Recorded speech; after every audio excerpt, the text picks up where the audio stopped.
Hello students. आज हम organic chemistry का एक बहुत ही इम्पॉर्टेंट टॉपिक डिस्कस करने जा रहे हैं, रिएक्शन मैकेनिज़्म। रिएक्शन मैकेनिज़्म से ना हर साल गेट में, CSIR नेट में और जो स्टेट लेवल के सेट एग्ज़ाम होते हैं उसमें क्वेश्चन बनते ही बनते हैं।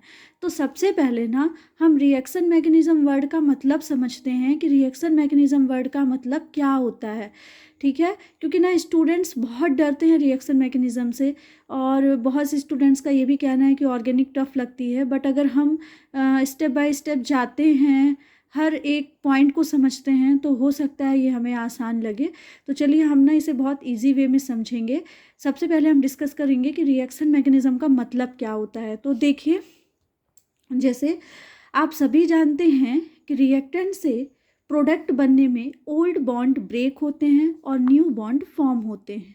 ठीक है, यानी रिएक्टेंट से प्रोडक्ट बनने में जो पुराने बॉन्ड हैं वो टूटते हैं और जो नए बॉन्ड हैं वो बनते हैं। ठीक है ना।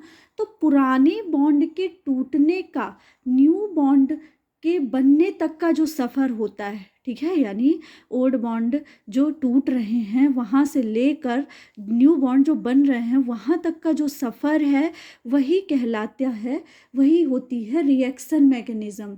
तो जैसे एग्जाम्पल से हम समझते हैं कि अब रिएक्टेंट से हमें प्रोडक्ट में जाना है, या यानी मतलब अगर हमें यहाँ से यहाँ जाना है तो यहाँ से यहाँ जाने में ना हमें कुछ सीरीज ऑफ स्टेप्स लेना पड़ता है। ठीक है, और इन्हीं सीरीज ऑफ स्टेप्स को ही हम क्या बोलते हैं, रिएक्शन मैकेनिज़्म बोलते हैं।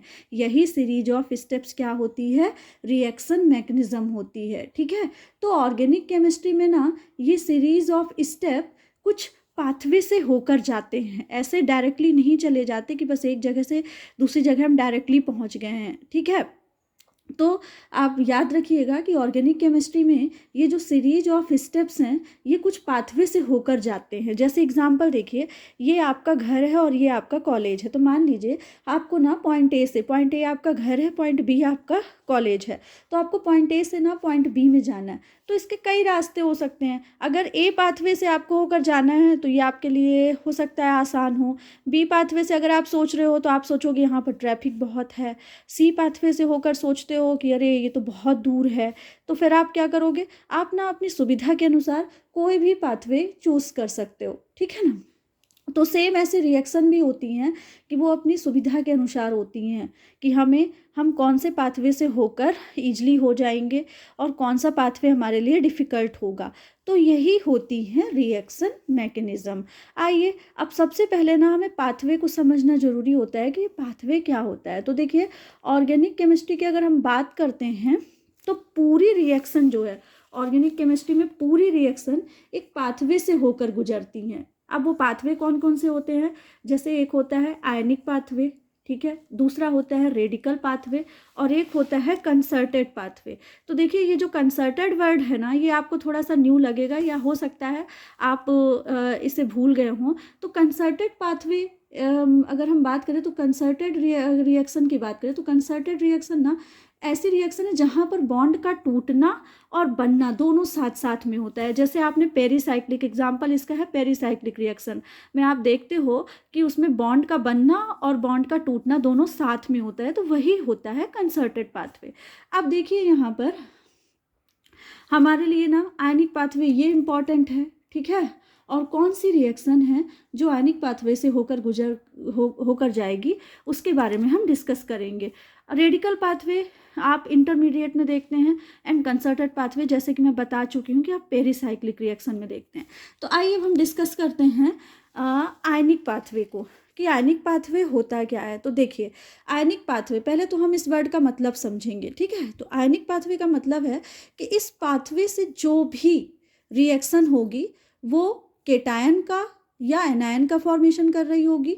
ठीक है ना, या किसी आयन का फॉर्मेशन कर रही होगी। ठीक है, हमें ऐसा समझिएगा कि आयनिक पाथवे का मतलब क्या होता है कि इस पाथवे से जो भी रिएक्शन होगी वो केटायन, एनायन का फॉर्मेशन कर रही होगी या किसी आयन का फॉर्मेशन कर रही होगी। ठीक है, अब देखिए इसमें ना आयनिक पाथवे से एक बहुत ही बेसिक रिएक्शन है जो जिसे हम बोलते हैं एसिड बेस रिएक्शन।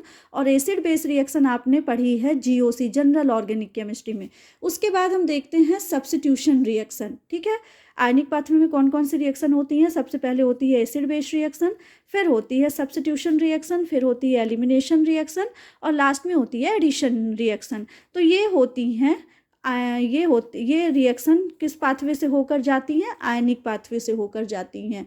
तो देखिए ये रिएक्शन मैकेनिज्म के ना कुछ इम्पॉर्टेंट्स हम कह सकते हैं कि टॉप एक पॉइंट थे जिन्हें डिस्कस करना बहुत ज़रूरी होता है। तो आज की क्लास में हमने रिएक्शन मैकेनिज्म वर्ड का मतलब समझा, कुछ बेसिक टॉपिक के बारे में हमने डिस्कशन कर लिया। अब जितना हम बेसिक को पढ़ते चलेंगे ना, उतनी जो आगे की टफ़ रिएक्शन आती हैं या जो मैकेनिज़्म आती हैं वो हमें ईजिली समझ में आएंगी, क्योंकि हम टफ़ मैकेनिज़्म या रिएक्शन को तभी समझ पाते हैं जब हमारा बेसिक कॉन्सेप्ट क्लियर हो। तो ये बस मेरा इतना ही काम था कि मैं आपको रिएक्शन मैकेनिज्म वर्ड का मतलब बताना चाह रही थी। तो ये थी कुछ हमारी बेसिक पॉइंट्स। अब नेक्स्ट क्लास में ना हम डिस्कशन करेंगे आयनिक पाथवे में से सब्स्टिट्यूशन रिएक्शन को, कि सब्स्टिट्यूशन रिएक्शन क्या है, और ये इम्पॉर्टेंट है आपके एग्ज़ाम के लिए।